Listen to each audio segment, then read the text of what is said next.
Risha, I'm really curious. What are your overall impressions and your real impressions about GemIQ as a brand? Okay, keeping it real, I'm picky and choosy who I work with, but the reason I like coming back and creating content for you guys is because I really like this product. I like that it's so slick. It looks great, first of all, whenever you document something about it. And it's just a point and shoot. Technology should make things easier. It should not be complicated. It should not be so difficult where you have to train for 3-4 hours to figure out how to use the thing. That's what I love about this product.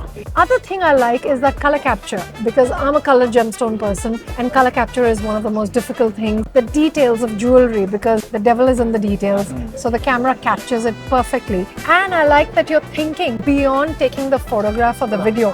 What happens next? How does someone distribute it to their customer? How do they do an Instagram post? Your software is able to create the captions. The AI is able to generate images with models, realistically wearing the ring and the earrings. You don't need to do a photo shoot. Like, how cool is that? So a long list of things that gem merchant or a jeweler has to do, and you've taken care of everything with the hardware and the software. So many things to love about it.